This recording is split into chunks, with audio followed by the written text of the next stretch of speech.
ನಾನು ನಿಮಗೆ ಉದಾಹರಣೆ ಸಹಿತ ಯಾವ ರೀತಿ ನಾವು ಕೌನ್ಸಿಲಿಂಗ್ ಅನ್ನ ಮಾಡ್ತೀವಿ, ಬೇಸಿಕ್ ಇನ್ಫಾರ್ಮೇಶನ್ ಅನ್ನ ನಿಮಗೆ ನಾನು ಕೊಡ್ಲಿಕ್ಕೆ ಇಚ್ಛೆ ಪಡ್ತೀನಿ.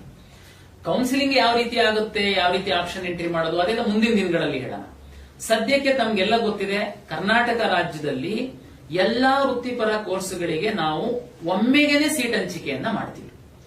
Medical, dental, AYUSH, engineering, pharm sciences ಅಲ್ಲಿ veterinary, agriculture, horticulture, forestry, nursing, D pharm, ಇದೆಲ್ಲದಕ್ಕೂ ಮಾಡ್ತೀವಿ. ತಮ್ಗೆ ಗೊತ್ತಿದೆ, ಅದೆಲ್ಲದಕ್ಕೂ ರ್ಯಾಂಕ್ ಕೊಡ್ತೀವಿ. ಬಟ್ ಆದ್ರೆ ನೀಟ್ ಎಕ್ಸಾಮ್ ರ್ಯಾಂಕಿನ ಆಧಾರದಲ್ಲಿ ನಾವು ಮೆಡಿಕಲ್, ಡೆಂಟಲ್, ಆಯುಷ್ಗೆ ಸೀಟ್ ಹಂಚಿಕೆ ಮಾಡುವಂತದ್ದು ತಮ್ಗೆಲ್ಲ ಗೊತ್ತಿದೆ. ಈಗಾಗಲೇ ತಾವು ಕೆಇಎ ನಲ್ಲಿ ರಿಜಿಸ್ಟ್ರೇಷನ್ ಸಹ ಮಾಡಿದೀರಾ. ಸಿಇಟಿ ಬರೆದಿದ್ರೆ, ಕೆಲವರು ನೀಟ್ ಎಕ್ಸಾಮ್ ಮಾತ್ರ ಬರೆಯುವಂತವ್ರು ಸಹ ನಮ್ಮಲ್ಲಿ ರಿಜಿಸ್ಟ್ರೇಷನ್ ಮಾಡಿದೀರಾ. ನೀಟ್ ಎಕ್ಸಾಮ್ ಸಹ ಆಗಿದೆ.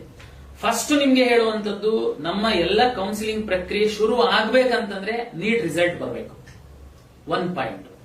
ಎರಡನೇದು, ಯಾವ್ಯಾವ ಕಾಲೇಜಲ್ಲಿ ಎಷ್ಟೆಷ್ಟು ಸೀಟ್ಗಳಿಗೆ ಈ ವರ್ಷ ಎಐಸಿಟಿಇ ಮತ್ತೆ ಕರ್ನಾಟಕ ರಾಜ್ಯ ಸರ್ಕಾರ ಪರ್ಮಿಷನ್ ಕೊಟ್ಟಿದೆ, ಆ ಸೀಟಿನ ಮಾಹಿತಿ ಪ್ರಾಧಿಕಾರಕ್ಕೆ ಬರಬೇಕು. ಈ ಎರಡೂ ಬಂದಿಲ್ಲ.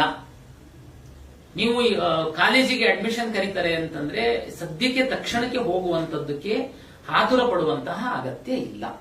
ನೀಟ್ ಯಾವಾಗ ರಿಸಲ್ಟ್ ಬರುತ್ತೆ, ನೀಟಿಂದು ರ್ಯಾಂಕ್ ಡಾಟಾವನ್ನ ನಮ್ಮ ಪ್ರಾಧಿಕಾರಕ್ಕೆ ಕೊಡ್ತಾರೆ. ಆ ನಂತರ ನಾವು ಕೌನ್ಸಿಲಿಂಗ್ ಪ್ರಕ್ರಿಯೆಯನ್ನು ಅಧಿಕೃತವಾಗಿ ನಾವು ಶುರು ಮಾಡ್ತೀವಿ. ಈಗ ನಮ್ಮ ರಿಸಲ್ಟ್ ಕೊಟ್ಟಿದೀವಿ, ಡಾಕ್ಯುಮೆಂಟ್ ವೆರಿಫಿಕೇಶನ್ 90% ಮುಗ್ದಿದೆ. ಯಾರು ವಿಶೇಷ ಚೇತನರಿರ್ತಾರೆ ಅವರಿಗೆ ಪರಿಶೀಲನೆ ಕಾರ್ಯವನ್ನ ನಾವು 3ನೇ ತಾರೀಕಿಂದ ಮಾಡ್ತಾ ಇದೀವಿ. ಕೆಲವು ವಿದ್ಯಾರ್ಥಿಗಳು ನಮಗೆ ಸಿಬಿಎಸ್ಇ ಇಂದ ಡಾಟಾ ಬರಲಿಲ್ಲ, ಅಂದ್ರೆ ನೀವು ಅಪ್ಲಿಕೇಶನ್ ಹಾಕುವಂತ ಸಂದರ್ಭದಲ್ಲಿ ನೀವು ಪರೀಕ್ಷೆದು ರಿಜಿಸ್ಟರ್ ನಂಬರ್ ನ ಎಂಟ್ರಿ ಮಾಡಿ ಅಂತ ಹೇಳಿದ್ವಿ.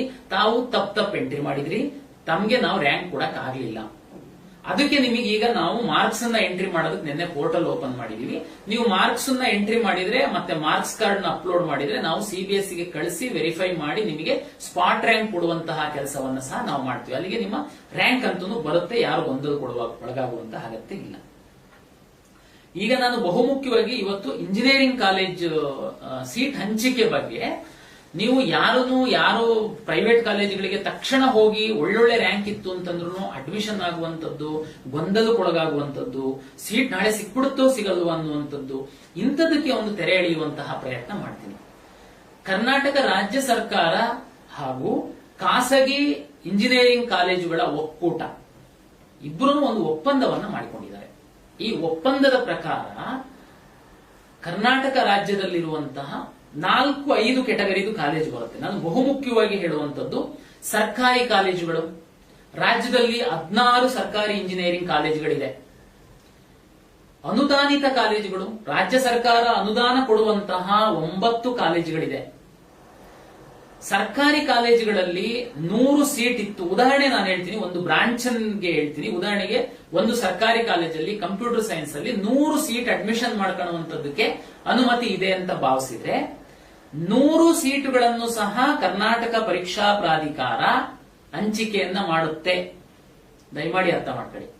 9 ಅನುದಾನಿತ ಕಾಲೇಜುಗಳಿದೆ. ಆ ಅನುದಾನಿತ ಕಾಲೇಜುಗಳಲ್ಲಿ ಅನುದಾನಿತ ಕೋರ್ಸ್ಗಳೇನಿದೆ ಅದಕ್ಕೆ 100 ಸೀಟ್ ಏನಾದ್ರೂ ಇತ್ತು ಅಂತಂದ್ರೆ 95 ಸೀಟ್ಗಳನ್ನ ಕರ್ನಾಟಕ ಪರೀಕ್ಷಾ ಪ್ರಾಧಿಕಾರವೇ ಹಂಚಿಕೆಯನ್ನ ಮಾಡುತ್ತೆ. ದಯಮಾಡಿ ಅರ್ಥ ಮಾಡ್ಕೊಳ್ಳಿ. ಅಂದ್ರೆ ಸರ್ಕಾರಿ 16 ಕಾಲೇಜಲ್ಲಿ ಪೂರ್ತಿ ನಾವೇ ಅಲಾಟ್ ಮಾಡ್ತೀವಿ. ಅನುದಾನಿತ ಕಾಲೇಜುಗಳು 9 ಏನಿದೆ ಅದರಲ್ಲಿ ಅನುದಾನಿತ ಕೋರ್ಸ್ಗಳ 95% ಸೀಟ್ಗಳನ್ನು ನಾವೇ ಅಲಾಟ್ ಮಾಡ್ತೀವಿ. ಇನ್ನ ನಿಮಗೆ ನೆಕ್ಸ್ಟ್ ಅನುದಾನ ರಹಿತ ಅಂದ್ರೆ ಖಾಸಗಿ ಕಾಲೇಜುಗಳು, ಇದು ರಾಜ್ಯದಲ್ಲಿ ತುಂಬಾ ಖಾಸಗಿ ಕಾಲೇಜುಗಳಿದಾವೆ.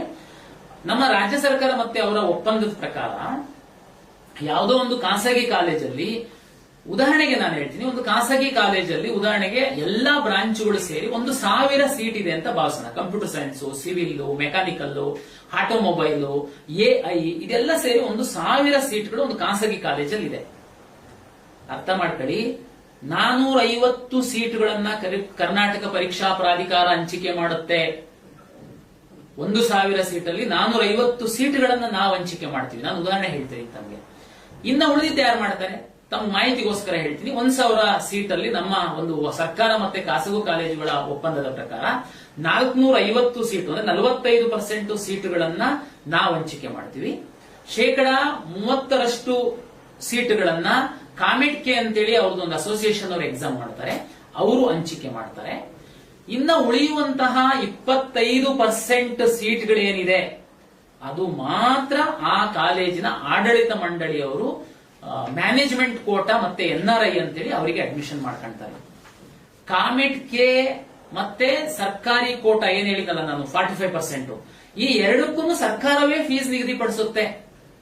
ನೀವು ಅರ್ಥ ಮಾಡ್ಕೊಳ್ಳಿ, 1,000 ಸೀಟ್ ಒಂದು ಖಾಸಗಿ ಕಾಲೇಜಲ್ಲಿ ಇದೆ ಅಂತಂದ್ರೆ ಕಾಮೆಟ್ ಕೆಗೆ 300 ಸೀಟು, ಕರ್ನಾಟಕ ಪರೀಕ್ಷಾ ಪ್ರಾಧಿಕಾರ 450 ಸೀಟು, ಇನ್ನ 250 ಸೀಟು ಮ್ಯಾನೇಜ್ಮೆಂಟ್ ಅಲಾಟ್ ಮಾಡುತ್ತೆ.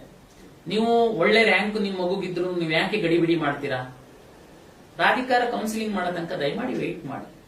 ಆಮೇಲೆ ಈ ಸರಿ ನಾವು ಖಾಸಗಿ ಕಾಲೇಜವರಿಗೆ ಸಹ ರಿಕ್ವೆಸ್ಟ್ ಮಾಡಿದೀವಿ, ನಮ್ಮ ಕೌನ್ಸಿಲಿಂಗ್ ಶುರುವಾದ ನಂತರ ಅಂದ್ರೆ 1 ರೌಂಡ್ ನಂತರ ತಾವು ಕಾಮೆಟ್ ಕೆದು ಕೌನ್ಸಿಲಿಂಗ್ ಶುರು ಮಾಡಿ ಅಂತ ರಿಕ್ವೆಸ್ಟ್ ಮಾಡಿದೀವಿ. ಕೆಲವು ಮಗು ನಮ್ಮಲ್ಲೂ ಸಿಇಟಿ ಬರ್ದಿರ್ಬೋದು, ಕಾಮೆಟ್ ಕೆನಲ್ಲೂ ಬರ್ದಿರ್ಬೋದು. ನಮ್ಮಲ್ಲಿ ಸೀಟ್ ಸಿಕ್ತು ಅಂತಂದ್ರೆ ನೀವು ಕಾಮೆಟ್ ಕೆಗೆ ಹೋಗಾಗತ್ತೆ ಇಲ್ಲ.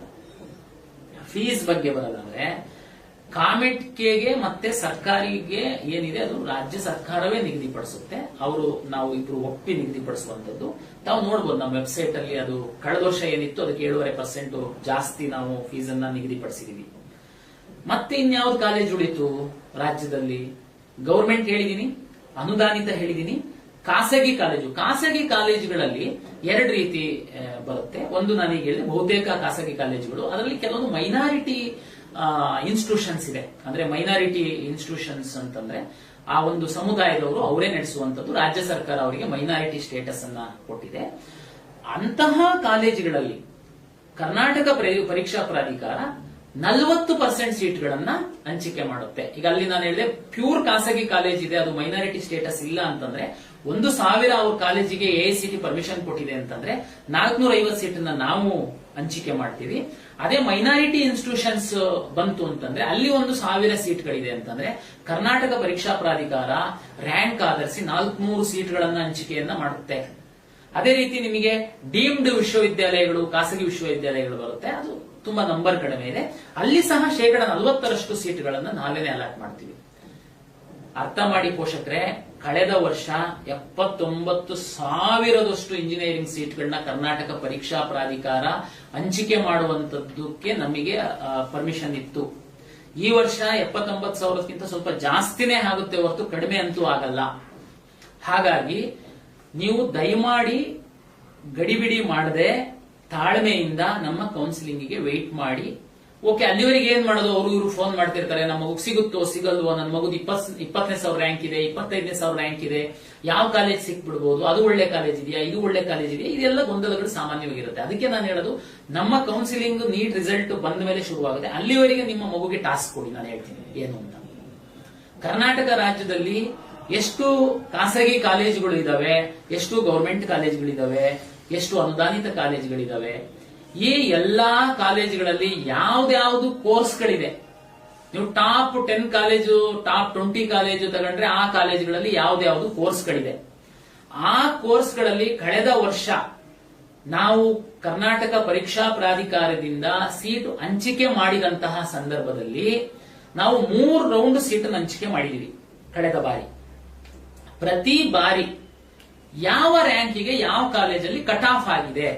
ಉದಾಹರಣೆಗೆ ನಿಮ್ಮ ಮಗುದು 25,000 ರ್ಯಾಂಕ್ ಇದೆ, ನಿಮ್ಗೆ ಊರಲ್ಲೇನೆ ಇಂಜಿನಿಯರಿಂಗ್ ಮಾಡಬೇಕು ಅಂತಿದೆ, ನಿಮ್ಮ ಜಿಲ್ಲೆನಲ್ಲಿರುವಂತಹ 3 ಕಾಲೇಜ್ ಇದೆ, ಅದರಲ್ಲಿ ಯಾವುದೋ ಒಂದು ಕಂಪ್ಯೂಟರ್ ಸೈನ್ಸ್ ಬ್ರಾಂಚ್ ಅಲ್ಲಿ ನೀವು ಇಂಜಿನಿಯರಿಂಗ್ ಮಾಡಿಸಬೇಕು ಅಂತ ನಿಮ್ಮ ಆಸೆ ಇದೆ.